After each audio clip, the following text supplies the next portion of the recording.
الحمد لله وحده والصلاة على من لا نبي بعده وعلى آله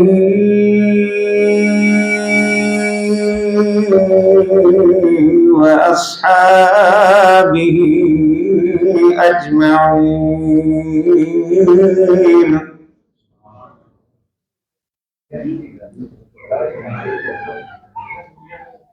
أما بعد فأعوذ بالله من الشيطان الرجيم. بسم الله الرحمن الرحيم.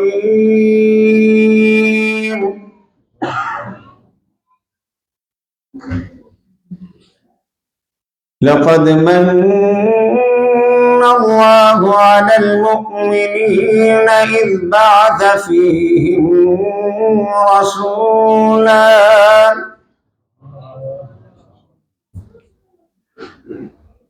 يتلو عليهم آياته ويزكيهم ويعلمهم الكتاب والحكمة وإن كانوا من قبل لفي ضلال مبين.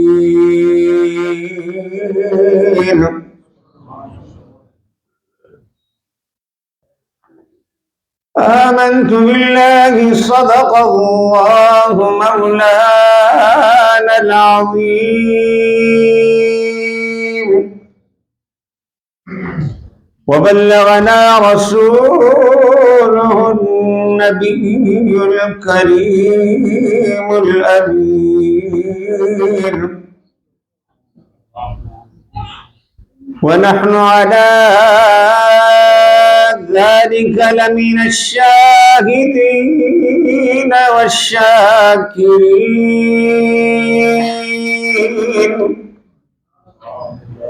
والحمد لله رب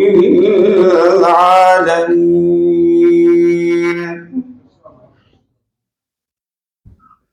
مولاي صل وسلم دائما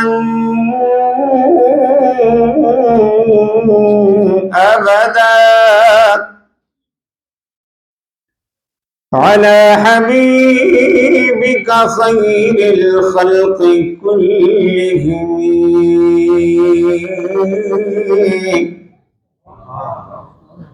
هو الحبيب الذي ترجى شفاعته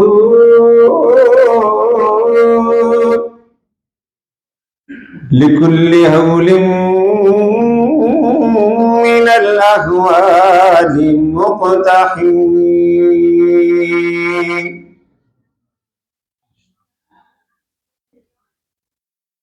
يا رب بالمصطفى بلغ مقاصدنا واغفر لنا ما مضى يا واسع الكرم.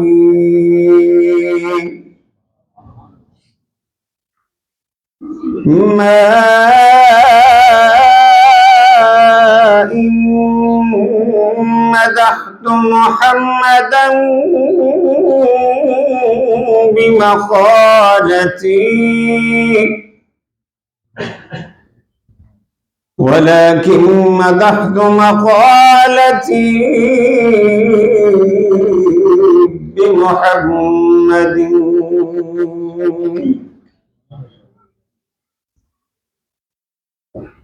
بلغ العلا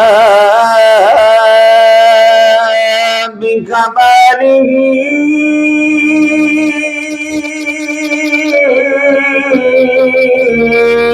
كشف الدجى بجماله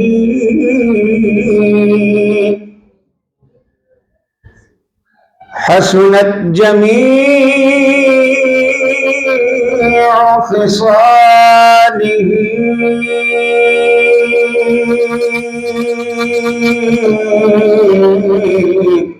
صلوا عليه وآله اللهم صل على سيدنا ومولانا محمد وعلى آل سيدنا مولانا محمد مبارک وسلم وصلی علیہ.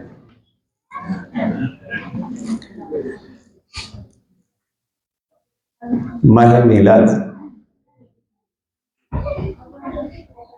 ربیع الاول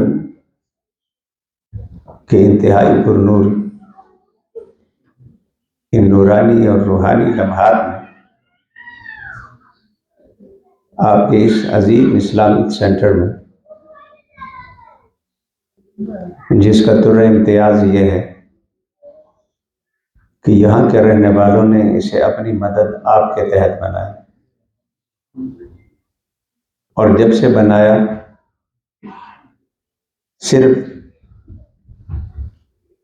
گارے اور اینٹ پتھروں کی عمارت کو نہیں بنایا، بلکہ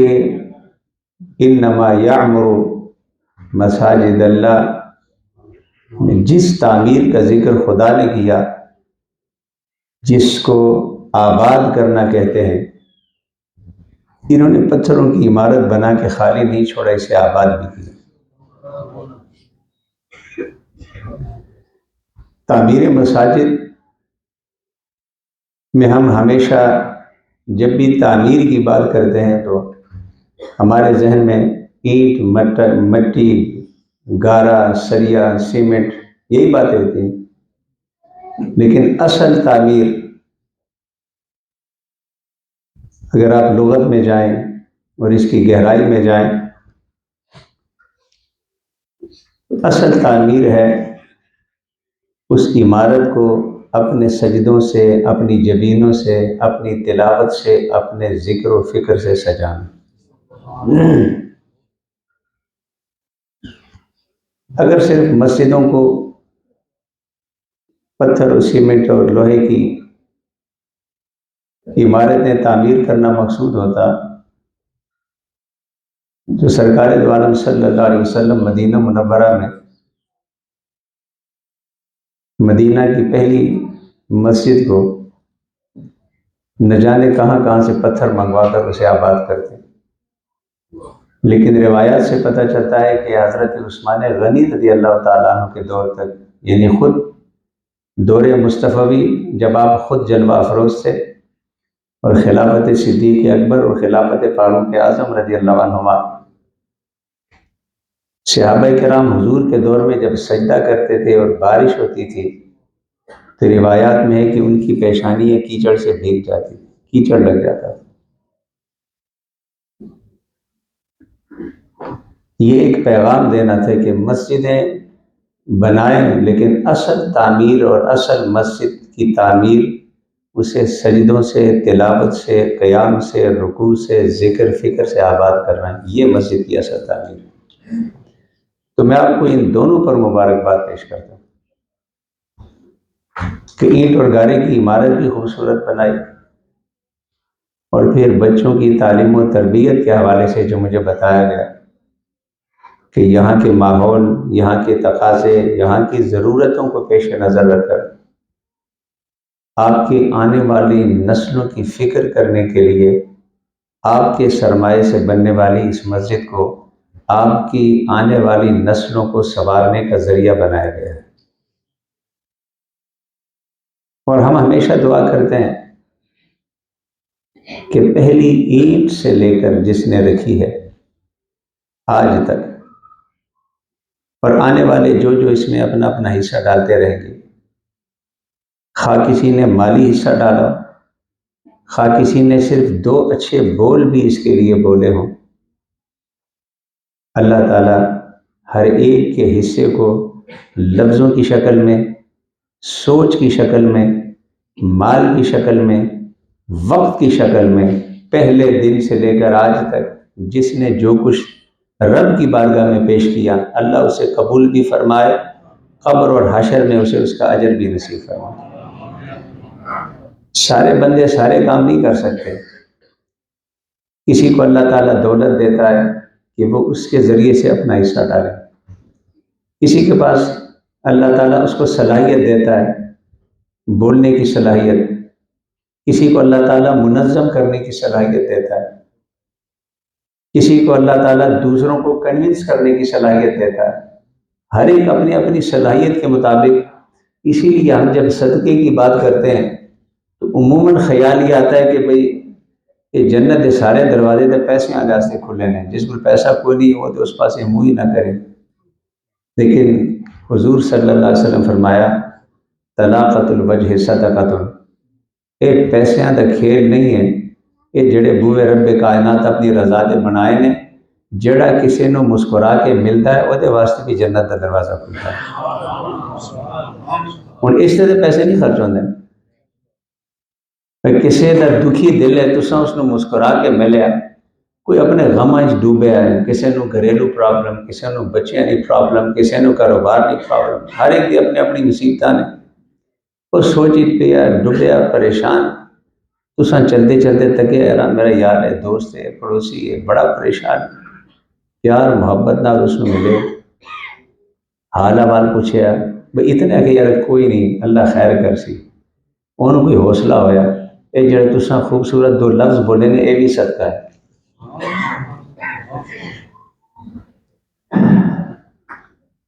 کسی مومن دے دل نو خوش کرنا بھی صدقہ ہے۔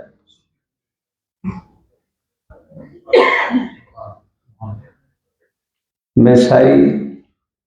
انتظامیہ کو بھی، ان کے معاونین کو بھی مبارکباد پیش کرتا ہوں، اور خاص طور پر آپ کی اس مجلس میں، آپ کی اس مسجد، اس خوبصورت علم اور محبت مصطفیٰ کی خیرات بانٹنے والے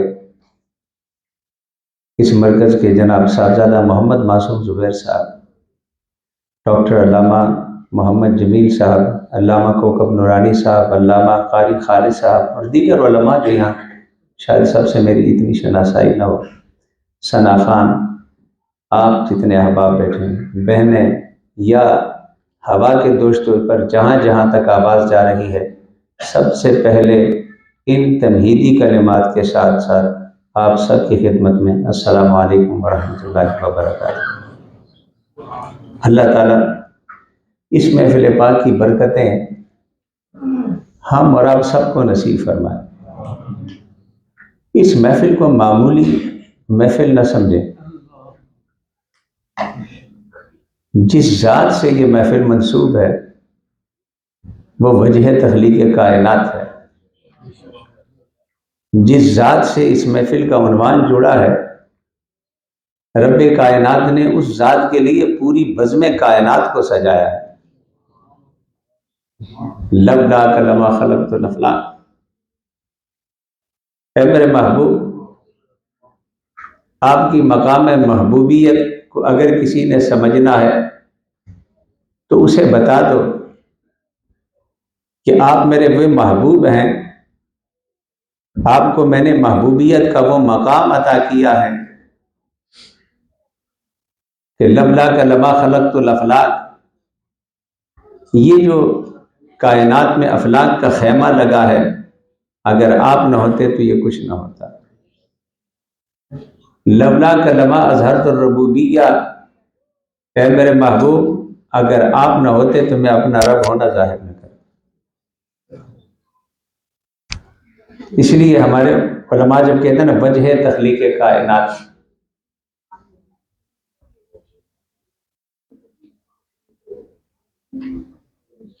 ایک حدیث مبارکہ ہے، ما جلس قوم مجلسا لم یذکر اللہ فیہ ولم یصلوا فیہ علی النبی الا کان علیہم طرۃ یوم القیامہ، او کما قال رسول اللہ صلی اللہ علیہ وسلم۔ فرمایا جب بھی کہیں کوئی مجلس ہوتی ہے، کوئی محفل ہوتی ہے، کوئی گیدرنگ ہوتی ہے، کوئی بھی بیٹھک ہوتی ہے، اور اس بیٹھک میں عنوان اس کا کوئی بھی ہو، لوگ ویسے بھی بیٹھتے ہیں نا،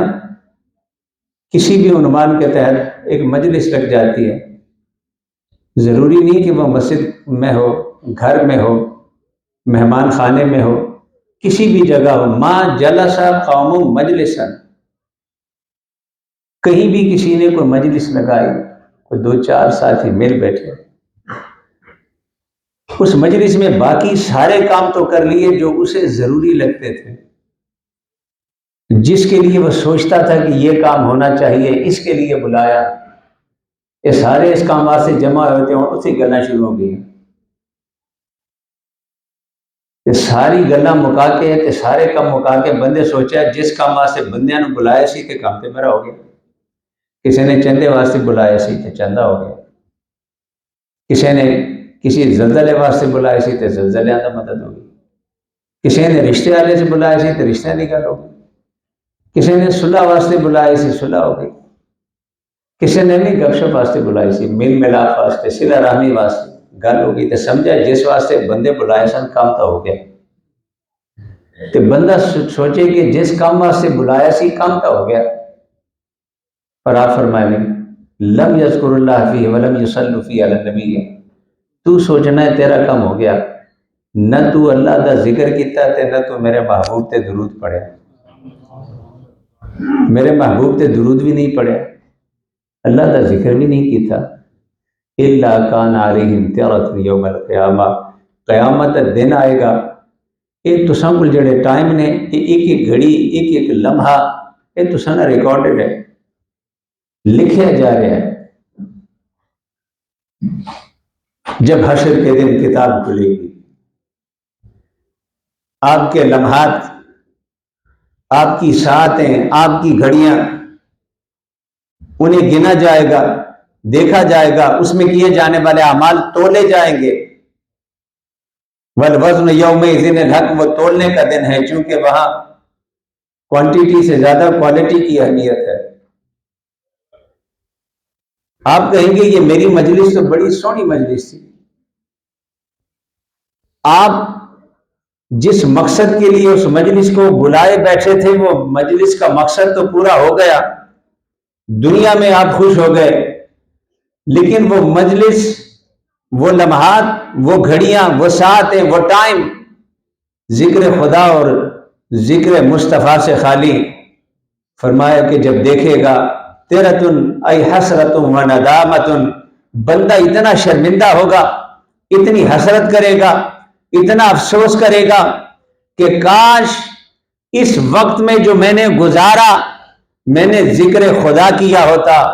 اپنے پیارے آقا پہ درود پڑھا ہوتا، تو جس نے پڑھا ہے دیکھو اس کے وزن کہاں کھڑے ہیں اور میرا وقت کا وزن کہاں کھڑا ہے،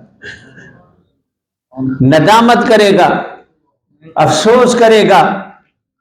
مگر ایک بات یاد رکھیں، یہ بھی کرنا اتنے کر لو، اتنے افسوس ندامت کوئی شے کام نہیں آئی۔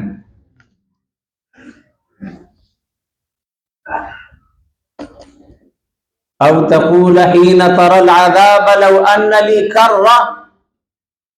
فاكون من المحسنين، قیامت کا ایک منظر اور گمراہوں کا، اس کے نافرمانوں کا، فرمایا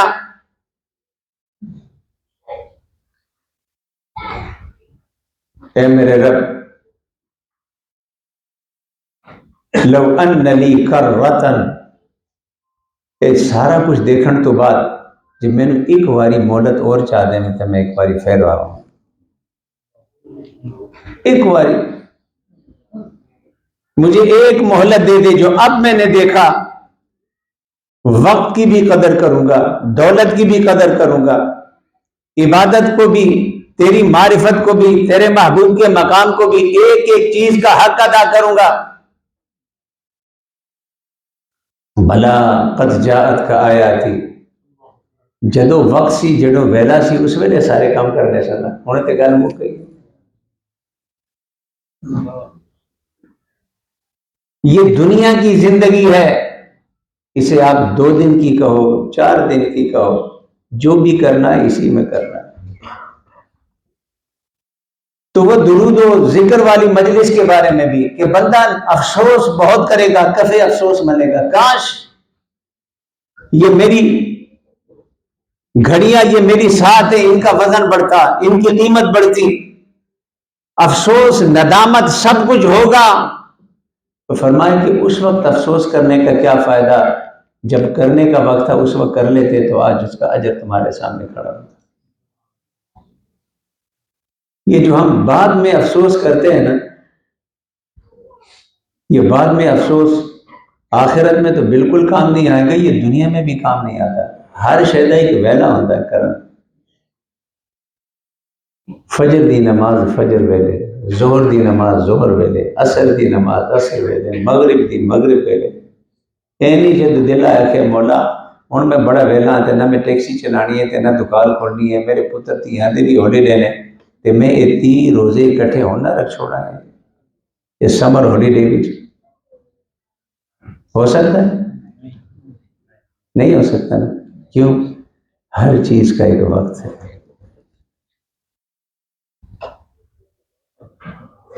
تو ان مجلسوں کو جو آپ عام مجلس کے بارے میں فرمائے کہ کان علیہم تیرا، تو جس مجلس کا عنوان ہی میلاد مصطفیٰ ہو اس کی عظمت کا عالم کیا ہوگا؟ وہ تو ہے نا ما جلسا قوم مجلسن، وہاں تو گیدرنگ کسی نام کی بھی ہو، عنوان اس کا کوئی بھی ہو، ٹائٹل اس کا کوئی بھی ہو، یہاں جب مجلس کا عنوان ہی ذکر مصطفیٰ ہو، شان مصطفیٰ ہو، عظمت مصطفیٰ ہو، میلاد مصطفیٰ ہو، تذکرہ مصطفیٰ ہو، نعت مصطفیٰ ہو، بیان مصطفیٰ ہو، میلاد مصطفیٰ ہو، ساری کی ساری محفل ہی مصطفیٰ کے نام ہو، تو اس کی قیمت کا اندازہ کون کر سکتا ہے؟ اس کی قیمت کا اندازہ اس لیے پورے شوق اور ذوق سے بیٹھا کریں میلاد کی محفل میں۔ عنوان اتنا عالی، اتنا بلند، اتنا شاندار ہے کہ رب کائنات اس کی برکتوں سے آپ کو محروم نہیں کرے گا۔ جو آیت مبارکہ میں نے تلاوت کی تھی آپ نے بارہا علماء سے سنی ہوگی، بڑی پیاری آیت ہے۔ آیتیں تو ساری پیاری ہیں لیکن ذکر مصطفیٰ کے عنوان میں اس کی اپنی ایک امتیازی شان ہے۔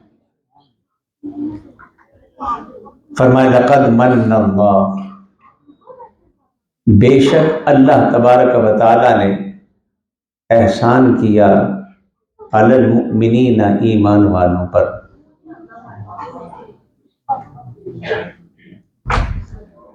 علامہ فخر الدین رازی رحمۃ اللہ تعالی علیہ نے من کے باب میں کہا ہے کہ قرآن مجید میں یہ مختلف معنی میں یہ من استعمال ہوا ہے۔ احدہما کہتے ہیں ایک یسقط من السماء، آسمان سے جو نازل ہونے والا من اور سلوہ کے ساتھ جو ذکر تھا، وَأَنزَلْنَا عَلَيْكُمُ الْمَنَّ وَالسَّلْوَىٰ، علامہ رازی نے فرمایا کہ ایک وہ من ہے وہ جو بنی اسرائیل کے لیے اترا۔ دوسرا آپ نے فرمایا تمنو ان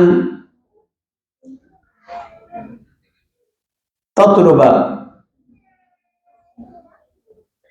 منہ الاجر، دوسرا من وہ ہے جو ہمارے ہاں استعمال ہوتا ہے احسان جتلانا، تمنا مما اعطیت، جو تم نے کیا اس کو جتلاؤ۔ اس کی مثال انہوں نے دی لا تبطلوا صدقاتکم بالمن والاذی۔ تیسرا علامہ راضی رحمۃ اللہ علیہ نے فرمایا کہ ایک من کا معنی ہے کسی چیز کا اینڈ کرنا، کسی چیز کا خاتمہ، اور اس کی مثال انہوں نے دی وَإِنَّ لَكَ لَأَجْرًا غَيْرَ مَمْنُونَ، آپ کا اجر جو ہے وہ ختم ہونے والا نہیں، غیر ممنون۔ تو چوتھا فرمایا کہ وہ الانعام والاحسان، ایسی فیور کرنا، کسی کو ایسی فیور دینا، کسی پر ایسا انعام و احسان کرنا کہ اس کے بدلے آپ اس سے کوئی اجر کی مطالبے کو نہ رکھیں۔ فرمایا یہاں فرمایا لقد من اللہ، اللہ اس سے پاک ہے کہ آپ سے کوئی بدلہ طلب کرے، اللہ اس سے پاک ہے کہ آپ سے کوئی اجر واپسی میں طلب کرے۔ اور اللہ اس سے پاک ہے کہ مخلوق میں کوئی اس کا بدلہ اس کو دے یا اس کا بدلہ دینے کا قابل ہو سکے. تو فرمایا کہ یہ وہ مقام ہے کہ اللہ نے بغیر اجر کے، بغیر بدلے کے طلب کے ایک احسان کا ذکر کیا، اور اس احسان میں فرمایا لقد من اللہ علی المؤمنین،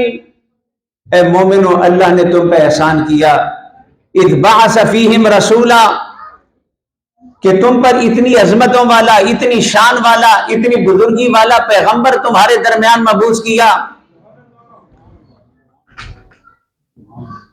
لیکن ایک بات،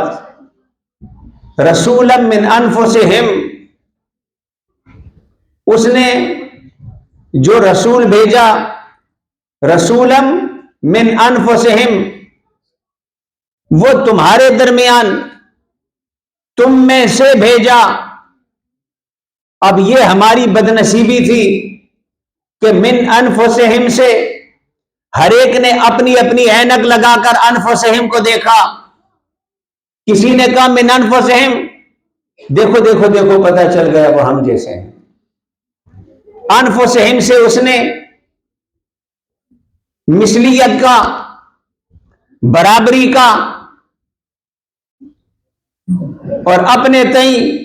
ایک ایسا نقطہ نکالا کہ جس سے اس نے سمجھا کہ اس نے رسول اللہ کے اس مقام کو بیان کر دیا. لیکن جو اہل محبت تھے، جو اہل چاہت تھے، جو عظمت مصطفیٰ و مقام مصطفیٰ کو سمجھنے والے تھے، انہوں نے من انفسہم سے مثلیت کا سفر شروع نہیں کیا کہ یہاں سے یہ تلاش کریں کہ اب وہ ہمارے جیسے ہیں تو کس کس چیز میں ہمارے جیسے ہیں، بلکہ انہوں نے کہا اللہ کے بندے دیکھ، یہ مقام مدح ہے. مقام مدح میں جب کسی کی تعریف کی جاتی ہے تو اس کی تنقیص نہیں، اس کی عظمت بیان کی جاتی ہے. کبھی مقام مدح میں بھی کسی نے کسی کی تنقیص کی ہے، مقام مدح میں بھی کبھی کسی نے عظمت کو کم کیا ہے. جب سارا کا سارا من اللہ ہو، پورا کا پورا بیان مصطفیٰ کی عظمت کا، مصطفیٰ کے مرتبے کا، مصطفیٰ کے مقام کا ہے، تو پھر من انفسہم کا مطلب کیا ہے؟ فرمایا من انفسہم کا مطلب یہ ہے کہ آؤ دیکھو، بچے اور بھی مکے، مدینے، حجاز و عرب میں پیدا ہوئے، مگر میرے اس آمنہ کے لال کو دیکھو. تمہارے درمیان آمنہ کی گود میں آیا، تمہارے درمیان حضرت آمنہ نے اس بچے کو گودی لیا. ولادت سے پہلے باپ کا سایہ سر سے اٹھا ہوا ہے، ابتدائی عمر ہے، ابوا کے مقام پر والدہ بھی جدا ہو گئی. 2 سال کے لیے دادا عبد المطلب نے کفالت کی ہے، پھر چچا ابو طالب کے پاس رہے ہیں 8 سال کی عمر سے. نہ والد کا سایہ، نہ والدہ کا سایہ. اللہ اکبر. معاشرہ میں معاشرہ کہ جس میں جس خرابی کا نام لو آپ کو وہاں نظر آئے گی، جس برائی کا نام لو آپ کو نظر آئے گی. اور یہ بات میں نے کئی دفعہ دہرائی، یاد دہانی کے لیے پھر دہراتا ہوں. لوگ کہتے ہیں یورپ میں شراب کا بڑا چرچا ہے، اس کے اتنے برانڈز ہیں، اتنے نام ہیں، پر میں ہر بار یورپ کے ریفرنس سے کہتا ہوں کہ آج 21 سینچری میں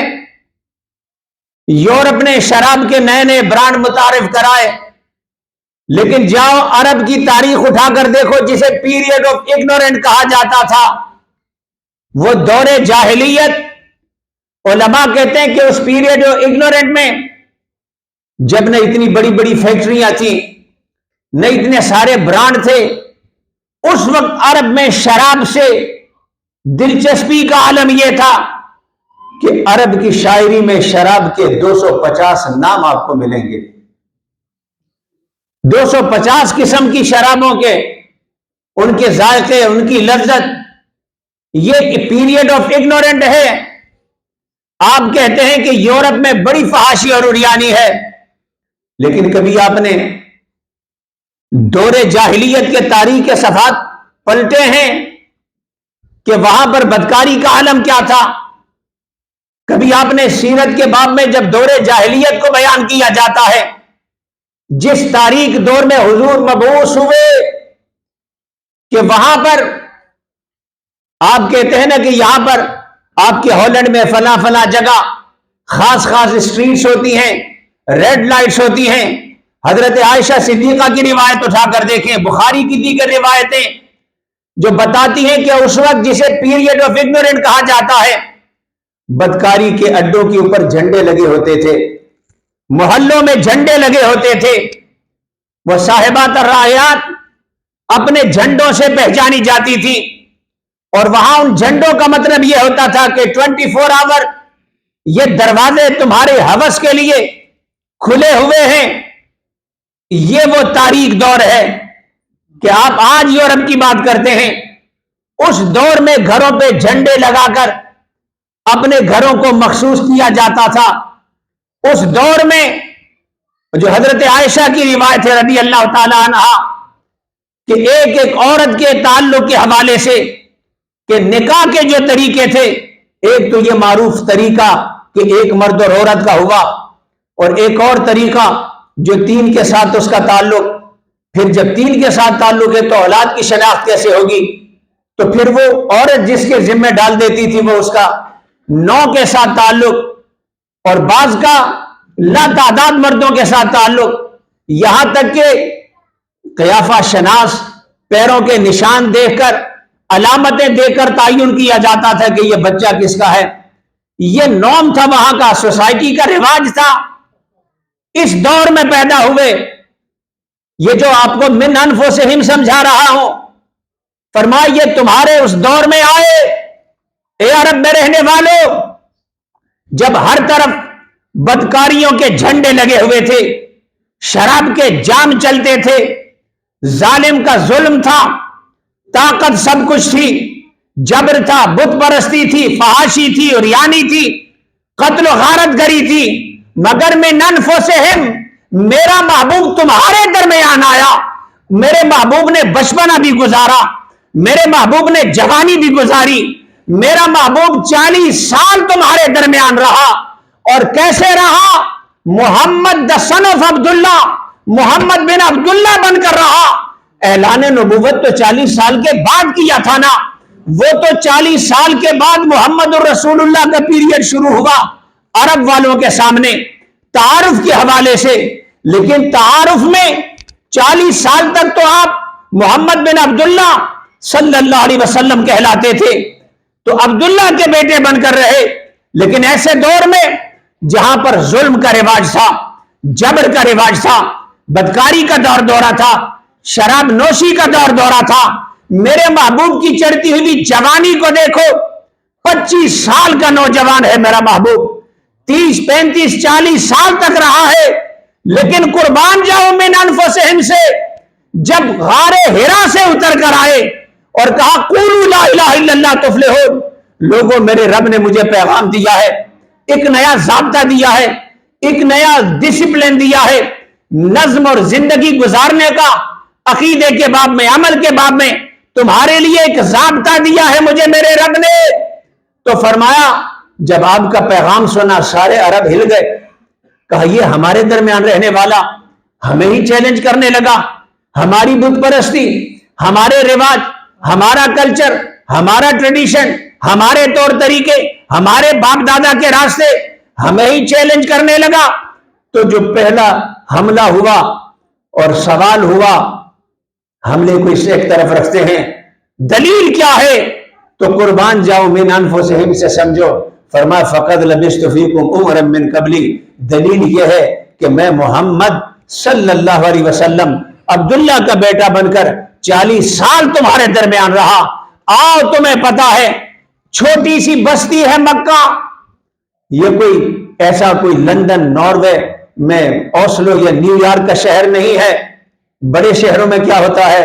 کوئی پاکستان سے آیا، کوئی افغانستان سے آیا، کوئی انڈیا سے آیا، کوئی یوکرین سے آیا، کسی کو دوسرے کی خبر نہیں کون کیا کر رہا ہے، نہ عادتوں کا پتہ، نہ طور طریقوں پتہ. کہیں چلتے چلتے مل گئے، ہر ایک کا دروازہ بند، ہر ایک کے اندر ایک قفل لگا ہے.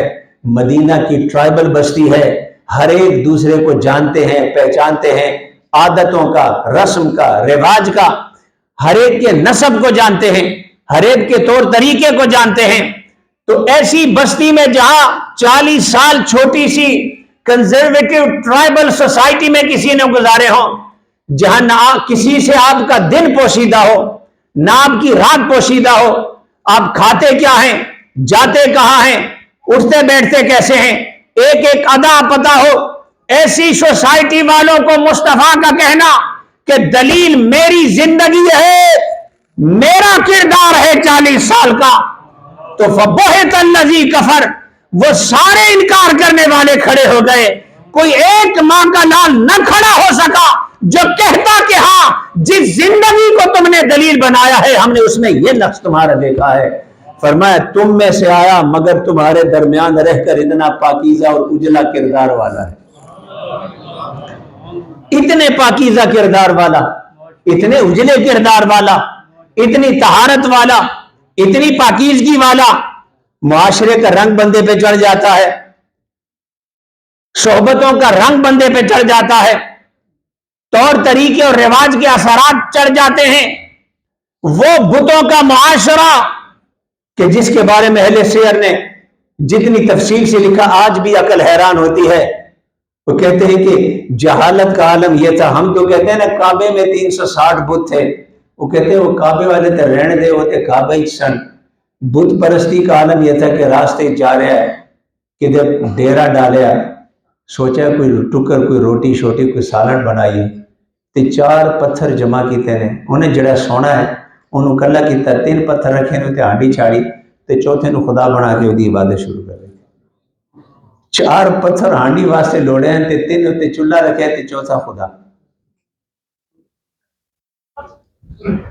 اور چلتے چلتے پہاڑا ہی تک گیا بڑا خوبصورت پتھر ہے لے آؤ دی پوجا ہوتا طواف تھوڑی دیاری اگے چڑھے ایک اور نوا خوبصورت پتھر ملا ہے پہلا خدا سٹیا تے نوا خدا بنایا. اے چنگا لگتا گھروں میں خدا، بازاروں میں خدا، سفر میں خدا. ستو بنایا وہ دی شکل بنا کے مائی لارڈ اگے جا کے تھوڑی بھوک لگی ستو شریف کھا گیا. جہالت اور بت پرستی کا یہ عالم تھا. توہمات تسی اج کہنے ہونے بڑھیاں توہم پرست ہونیاں نے وہ پرانے دور دے توہمات دیکھو آج بھی حالت کوئی ٹھیک نہیں وہ دے نال کوئی کمپیریزن نہیں. ہن بھی کتنی گلاں سنتے ہو بلی رستہ کٹ گئی ہے شامی جھاڑو نہیں دینا یہ نہیں کرنا تے یہ نہیں کرنا بس اپنے اپنے توہمات بڑھائیں. لیکن پلٹ کر آتا ہوں من انفسہم یہ ایک پہلو ہے من انفسہم کا کہ بدترین معاشرے میں رہ کر بہترین اخلاق والا بن کر دکھایا.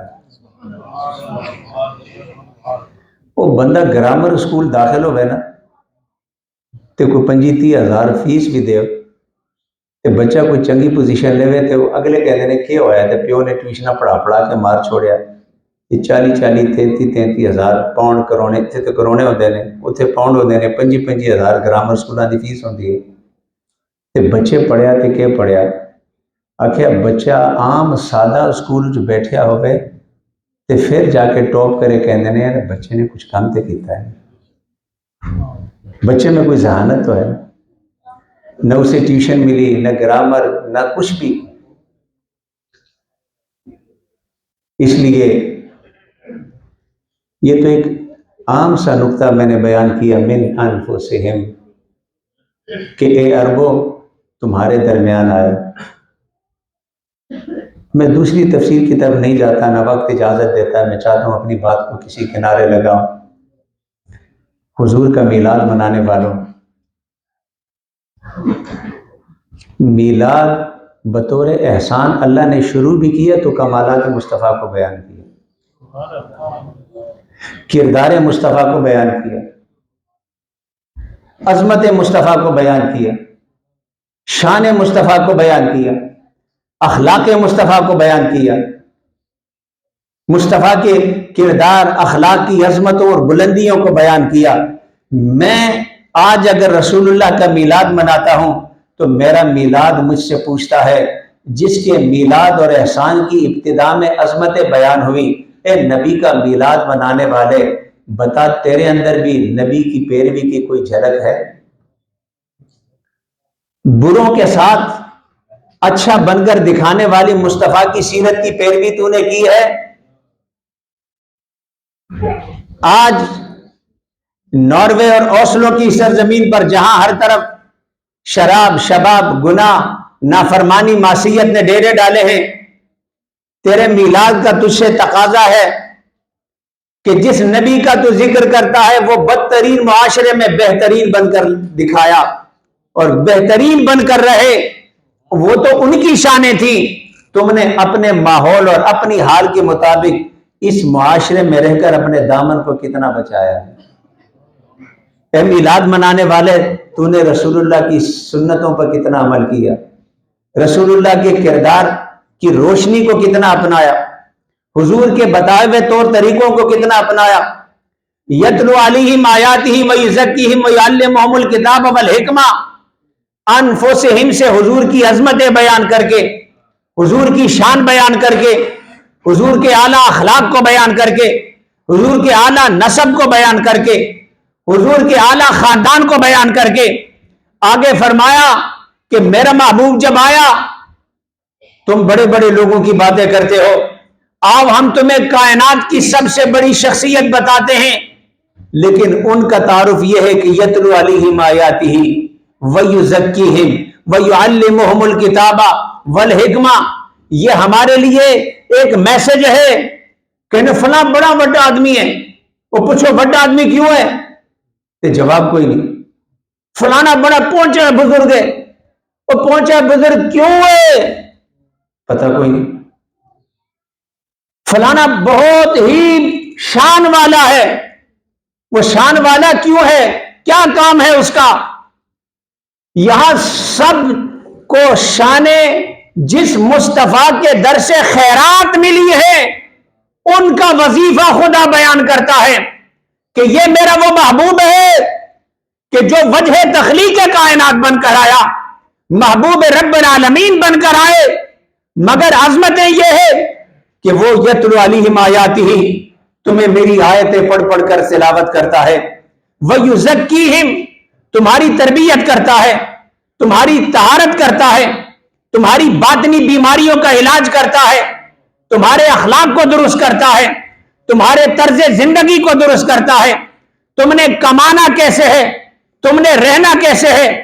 تم نے اپنی بیوی کے ساتھ زندگی کیسے گزارنی ہے۔ اسی لیے حضور نے فرمایا کہ لوگ کہتے ہیں کہ فلاں بڑا چنگا بندہ ہے، فرمایا خیرکم خیرکم لأہلی،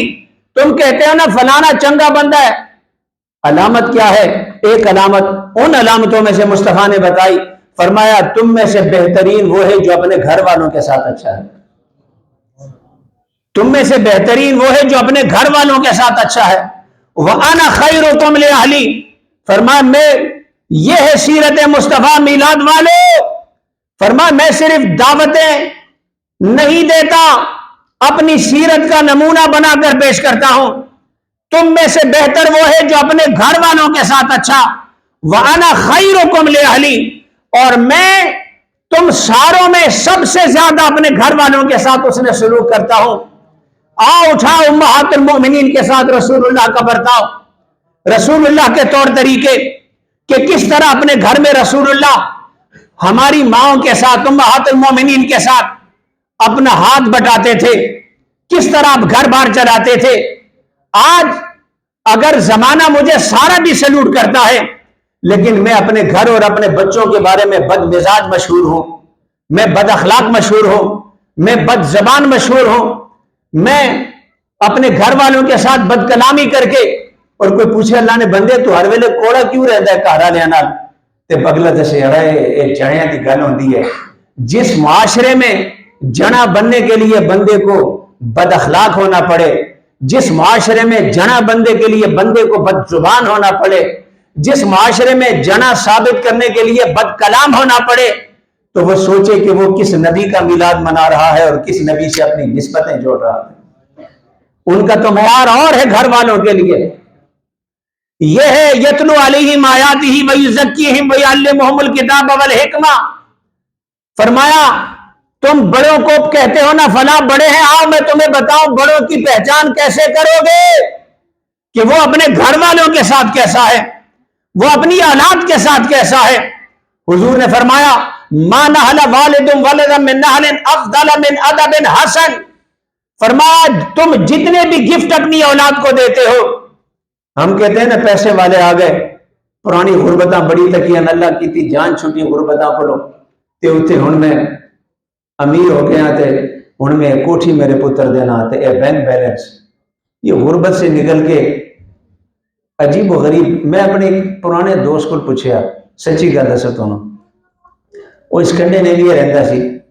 تے میں نہ لینا پر تساں سمجھدے اسکینڈینیویا کوئی وڈی دنیا نہیں ہے، وہ ایک ملک وچ دوسرے ملک شفٹ ہویا تے میں اس کو پوچھا، انہوں نے بندے وہ اس کنٹری تھے، وہ بھی اسکینڈینیویا ٹھیک اچھا تھا کنٹری سے، تو گزارا چنگا چل رہا سی، تو اتنی بڑی ہجرت کی تھی، پہلے پاکستان اتنے گیا تے پھر کوئی خاص گل سی تے وہ مینوں ہس کے بڑے لائن موڈی دسدے علامہ صاحب اتنے گڈیاں بڑیاں سستیاں سن تے مینوں بچپن تو وڈی تے سونی گڈی رکھن دا شوق سی تے میں کہ چل پترا چلیے اتنے جا کے کوئی سونی جی وڈی گڈی خریدی ہے، اتنے گڈی بڑی مہنگی ہے تے میں کہ ایک گڈی واسطے پورا گھر پٹیا ہے۔ شوق دا کہتے ہیں کوئی مل نہیں ہوندا، یہ سنیا نا کہ بھی شوق دا کوئی مل نہیں ہوندا۔ تو آپ کہتے ہیں کہ میں نے اولاد کو گفٹ دینا ہے، آؤ بڑے بندوں کی پہچان بتاؤں۔ فرمایا کہ بڑے بندی کی پہچان یہ ہے کہ جب وہ اپنی اولاد کے بارے میں سوچے گا، اس کی پہلی ترجیح نہ دولت ہوگی، نہ بنگلہ ہوگا، نہ کوٹھی ہوگی، نہ کار ہوگی، نہ مکان ہوگی۔ جو مصطفیٰ کا عاشق ہے فرمایا ما نحل والد ولدا من نحل افضل من ادب حسن، وہ سب سے پہلے سوچے گا کہ میرا بیٹا اس معاشرے میں کردار اور اخلاق کے حوالے سے کیسا رہے۔ جب یہ جوان ہوگا یہ محلے داروں کے ساتھ کیسا رہے گا، یہ رشتہ داروں کے ساتھ کیسا رہے گا، یہ اپنے کلیگ کے ساتھ کیسا رہے گا، اپنے علم میں کہیں کسائی تو نہیں بن جائے گا، فقط دنیا کا غلام بن کر تو نہیں رہ جائے گا۔ علم بھی سکھاؤں، کردار بھی سکھاؤں، اخلاق بھی سکھاؤں، تاکہ کل میں نہ رہوں لیکن لوگ کے شہباز بابے اور آتے وہ پتر چھڑیا تک کو کتنے لوگ اس کو سکھی نے کتنے لوگوں دے کم آندا ہے۔ ڈاکٹر بنیا تے ڈاکٹر بھی لوگوں دے واسطے رحمت، انجینئر بنیا تے انجینئرنگ تے رحمت، چنگا بزنس مین بنیا تے غریبہ واسطے رحمت، کہ جیڑا بھی کام کیتا ادب حسن، تربیت ایسی کی ہے کہ جس پڑوس میں جائے وہ پڑوسی خوش، جس محلے میں جائے وہ محلہ خوش، جس کلیگ کے ساتھ بیٹھے وہ مجلس خوش۔ تو آؤ ہمارا یہ معیار کہ کیا ہم نے یہ طریقہ رسول اللہ کا سوچا ہے کہ میں نے اپنی اولاد کو معاشرے میں کیسے بنا کے چھوڑنا ہے، مجھے کیا فائدہ اس ڈاکٹر کا جسے باپ نے سارا دن رات لگا کر ڈاکٹر تو بنایا لیکن بننے کے بعد اس کے لیے خود اپنا بوڑھا باپ بوجھ بن گیا، اپنی کمیونٹی اور اپنی سوسائٹی کے لیے رتی برابر کا اس کا فائدہ نہ ہوا۔ ہاسپٹل تو کہیں بڑا کھولا لیکن کسائیوں کا کام کر کے لوگوں سے صرف دولت کمانے کی دھن میں رہا۔ میں نے آگ لگانی ہے ان دکانوں کو جو بیٹے نے بنا تو لی ہیں لیکن اس کی دکانوں سے، اس کے کاروبار سے، اس کے بزنس سے میرے وطن کے، میرے محلے کے، میرے رشتہ داروں کے کسی ایک غریب بیوہ کا فائدہ نہیں ہوتا، کسی ایک یتیم بچی کا فائدہ نہیں ہوتا، کسی مسکین کو اس سے فائدہ نہیں ہوتا۔ دولت کی دھن میں جانوروں کی طرح صبح سے شام لگا ہے لیکن اس سے انسانیت کو فائدہ نہیں ہوتا۔ تو یہ ہے بنیادی بات، بڑوں کو پہچاننے کے طریقے یہ ہیں جو بتائے ہیں کہ جو رسول اللہ کا عاشق ہوگا وہ رسول اللہ کی اتباع کرے گا۔ حضور کا اللہ نے تعارف کرایا، کہاں میرے آقا کے مرتبے، مگر جب وظائف بیان کیے یتلو علیہم آیاتہ، وہ تمہیں سکھاتا ہے، وہ تمہیں پڑھاتا ہے، وہ تمہیں پاک کرتا ہے، وہ تمہیں علم سے بھی آراستہ کرتا ہے، تمہیں وزڈم و حکمت بھی سکھاتا ہے۔ آج ہمارے میلاد کا مقصد یہ ہونا چاہیے کہ آؤ اس نبی کا میلاد منائیں جس کے آنے سے زندہ درگور ہونے والی بچیوں کو زندگی ملی۔ میں اس نبی کا امتی ہوں کہ جس کی آمد پر زندہ درگور ہونے والی بچیوں کو زندگی ملی، جہالت کے اندھیروں میں علم کے چراغ جلے، ظلم کے ماحول میں مظلوم کے ساتھ کھڑے ہونے والے افراد تیار کیے، ہر جابر کے مقابلے میں کھڑے ہونے والے تیار کیے، معاشرے کو اخلاق کا، سیرت کا، کردار کا ایک ایسا پے کر دیا کہ انسانیت آج بھی جب اوپر دیکھتی ہے حیران ہو جاتی ہے کہ کہاں عبداللہ بن ابی قحافہ مصطفیٰ اسے ابو بکر بنا کر چھوڑ گئے، کہاں خطاب کا بیٹا عمر مصطفیٰ اسے فاروق اعظم بنا کر چھوڑ گئے،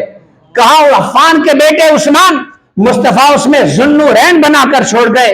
کہاں علی ابن ابی طالب کرم اللہ وجہ الکریم کی شانوں کے ساتھ زمانے کو دے گئے۔ یہ وہ میسج ہے جو ہم نہ میلاد پہ سنتے ہیں، نہ سناتے ہیں، نہ دیتے ہیں۔ ہم نے چند روایات کو بیان کرنے کا اور چند نعتیں پڑھ کر اور محبت سے نعرے لگا کر سمجھ لیا کہ ہم نے میلاد منایا۔ میلاد میں تلاوت کرنی چاہیے، میلاد میں نعت پڑھنی چاہیے، میلاد میں ذکر مصطفیٰ ہونا چاہیے، لیکن وہ میلاد کیسا میلاد ہوگا کہ بندہ 2 گھنٹے بیٹھا رہے، 1.5 گھنٹے بیٹھا رہے، 3 گھنٹے بیٹھا رہے، بلکہ بعض جگہ ساری رات بیٹھا رہے، اٹھنے کے بعد صبح اس سے پوچھو اس کے اپنے کردار میں ایک رتی برابر تبدیلی نہیں آئی۔ جو جھوٹ بولتا تھا اسی پہ چل رہا ہے، جو فراڈ کرتا تھا اسی پہ چل رہا ہے، جو کاروبار میں بے ایمانی کرتا تھا اسی پہ چل رہا ہے۔ اس نے سوچا ہم نے کھانے الگ الگ بنا دیے ہیں، ہمارا حال تو اب وہ پشاور کے اس بیوپاری کی طرح ہو چکا ہے۔ وہ کسی نے مجھے سچا واقعہ سنایا کہ لاہور میری گڈی چوری ہوئی، تو میں آخیا یار میری گڈی،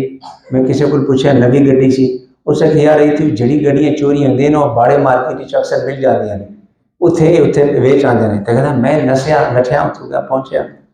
پشاور باڑے مارکیٹ پہنچیا، دوڑ دے وہ خاص جگہ نے، ایک جگہ پہنچے تو میں نے اپنی گڈی نظر آ گئی، میں تکیا یار میری گڈی ہے، میں بڑا خوش ہوں۔ واپس آئے تو اتنے ایک چوکیدار کرتا ہے بابا پٹھان، میں پوچھا کہ گڈی ہے میری، کہنے پھر تو صاحب نال گل کرو۔ میں پوچھا صاحب کتنے نے؟ کہ صاحب نماز پڑھن گئے۔ آخر میں بڑا خوش ہوا کہ چلو صاحب ہے تو نمازی۔ کہتے ہیں جب واپس آیا تو اس ہسبینڈ دسیا کہ بھائی یہ امامہ تے اے سفید چٹے کپڑے تے اتنے خوبصورت جی چادر رکھی، یہ بڑی خوبصورت داڑھی پوری ریش موبائل ہر معیار میں۔ آیا بابا کرسی تے بیٹھا، میں کہتا میری خوشی دی انتہا پہ، میں کہا ہوں مینوں ولی ملے، میری گڈی تے ہو گئی، تو میں بابا نے دعا سلام کی، ہاں بابا کیسے آئے؟ بابا جی میں لاہور سے آیا ہوں،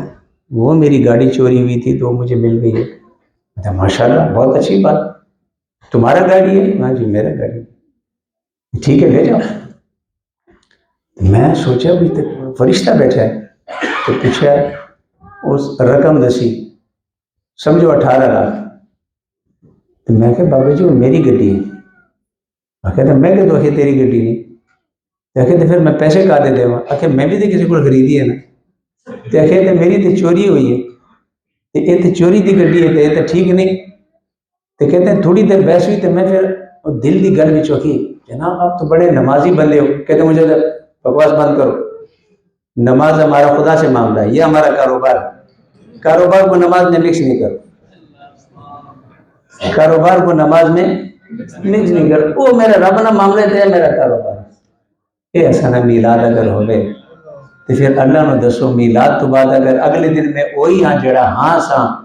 تو پھر اس میلاد کو میں کہ کٹیا۔ میلاد ہوئے 11ویں ہوئے 12ویں ہوئے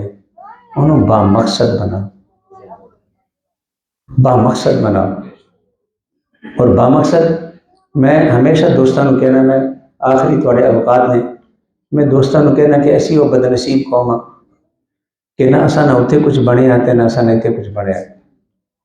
تو سانا اتنے مینوں پتہ کوئی نہیں، پر اسا انگلینڈ تے اسی ہر ویلے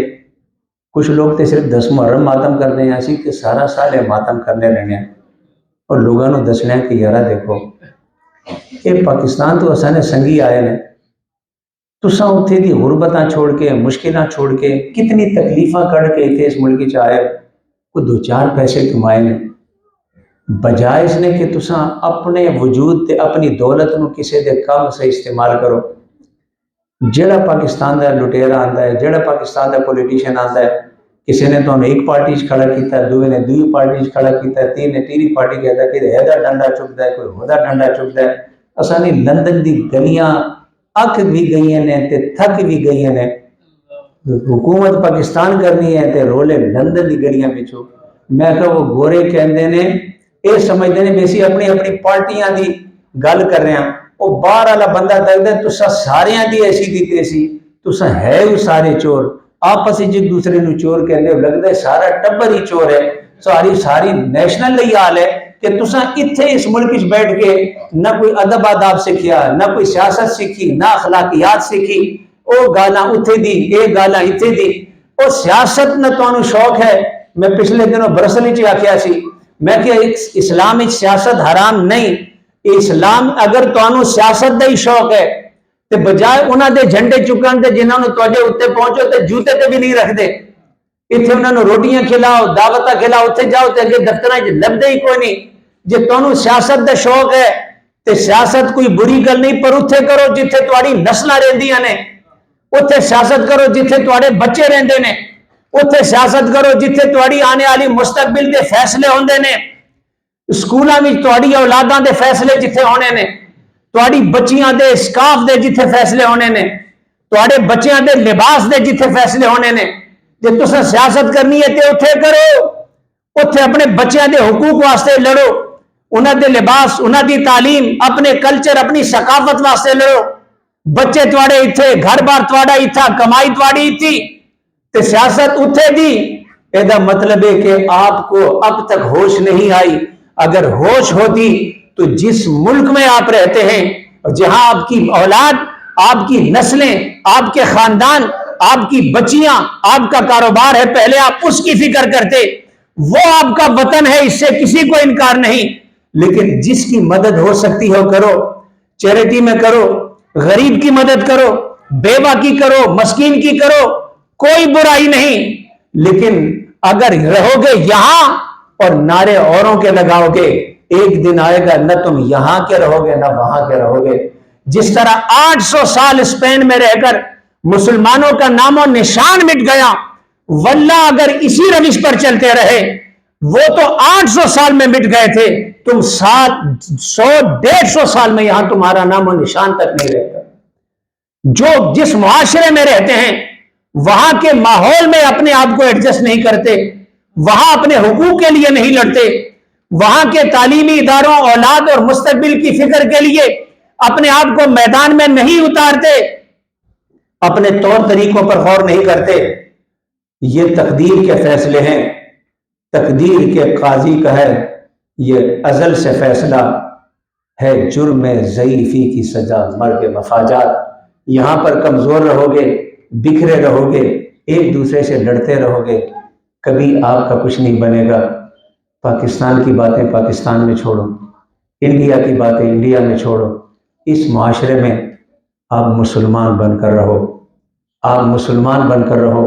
محمد مصطفیٰ کی امت بن کر رہو، اور رسول اللہ کی امت بن کر جو چیلنج لوگ آپ کے قرآن کو بازاروں میں جلانے کی آتا ہے،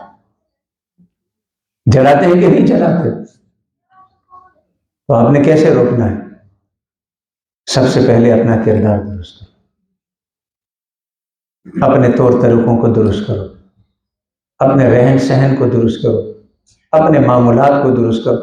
آپ کے عمل سے کوئی آپ کو دیکھ کر کہے کہ یہ آپ نے کہاں سے سیکھا، متاثر ہو کر آپ کہیں کہ یہ میرے محمد مصطفیٰ نے بتایا، تو سمجھو آپ اسلام کے سب سے بڑے سفیر ہیں۔ یہ سفارت کہا کہ چند 4 مولویوں کا نہیں جنا پگڑیاں بن کے بیٹھے رہتے بھائی انہیں دی ڈیوٹی ہے ساری زندگی اسلام دے سفیر بنے رہے، تو سمجھو ہر بندہ اسلام دا سفیر ہے، جڑے دکان تے کھڑا ہے وہ دکان ہی اسلام دا سفیر ہے، جڑے ڈاکٹر ہے اپنی سرجری اسلام دا سفیر ہے، جڑا کسی ہاسپٹل ہاسپٹل اسلام دا سفیر ہے۔ اور میں ایک گل بھول جاؤ کہ تسا امید رکھو کہ گورے قرآن الحمد والناس پڑھیں گے، تسا کو پڑھن دا ٹائم نہیں تو گورے کتنے پڑھنا؟ تسی یہ سوچو کہ گورا بیٹھے گا پوری اسلام نو سمجھن واسطے بخاری دی 6 تے مسلم تے ترمذی نسائی سے حاصل تا پڑھ کے اسلام نہیں، نہ انہاں کول ٹائم ہے، نہ دنیا دا رواج ہے۔ لوگ بندے نو تک دینے، جے ایک سفیر ہوندا ہے نا ملک دا اونوں تک دینے، جس دی سفارت دا دعوے دار ہوندا ہے، جے او کردا ہے او دے عمل نو پوری قوم دا عمل سمجھ کے وہی رویہ اپنا دینے۔ آپ کسی کے پڑوسی ہیں، کسی کے پارٹنر ہیں،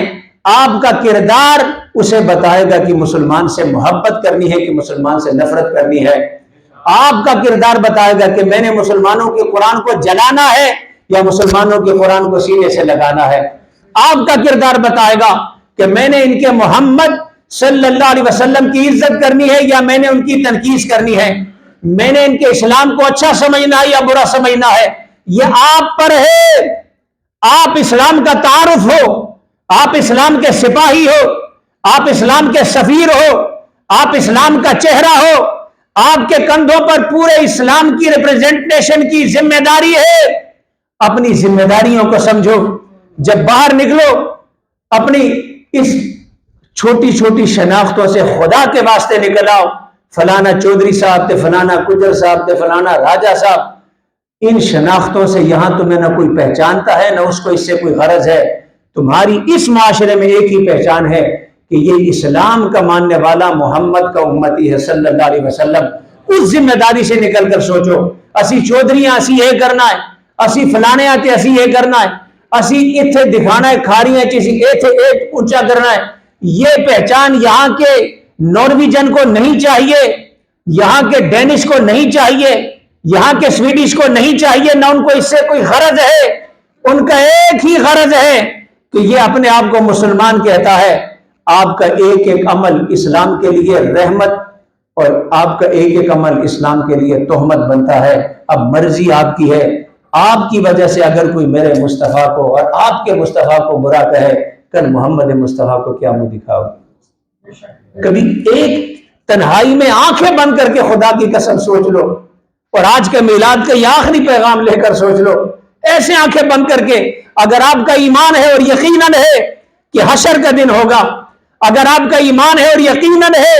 کہ محمد مصطفیٰ وہاں کھڑے ہوں گے، حوض کوثر پہ آپ ہوں گے،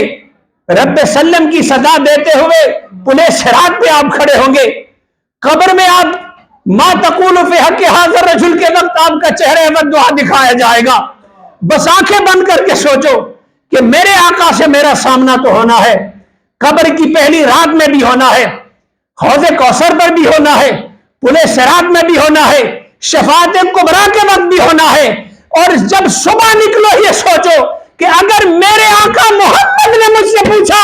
کہ فلاں بندے نے تیرے عمل کی وجہ سے مجھے برا کہا، بتا آج تیری وجہ سے میری تنقید ہوئی، تو بتا مصطفیٰ کو کیا جواب دے گا؟ تیرے رویے کی وجہ سے اس نے مجھے برا سمجھا، اس لیے کہ تو میرا نمائندہ بن کر چلا تھا، تیرے رویے کی وجہ سے میرے قرآن کی اس نے توہین کی، تیرے رویے کی وجہ سے، تیرے اس ایک دھوکے اور فراڈ کی وجہ سے اس نے اسلام کی توہین کی، تو بتا تو محمد مصطفیٰ کو کیا جواب دے گا؟ بس یہ ایک سوال سوچ لو۔ میں سمجھتا ہوں کہ میرے آنے کا مقصد بھی پورا ہو گیا، آپ کے بیٹھنے کا مقصد بھی۔ اگر ہر صبح او چودھری صاحب، او فلانے صاحب، او حاجی صاحب، اگر یہ سارے ٹائٹل بھول کر ایک سویرے تو سوچیا رسول اللہ دا خادم باہر جا رہا ہے تے ہن میں او کرنا جس سے میرا رسول راضی ہے، سمجھوں گا آپ کا کام ہو گیا۔ واخر دعوانا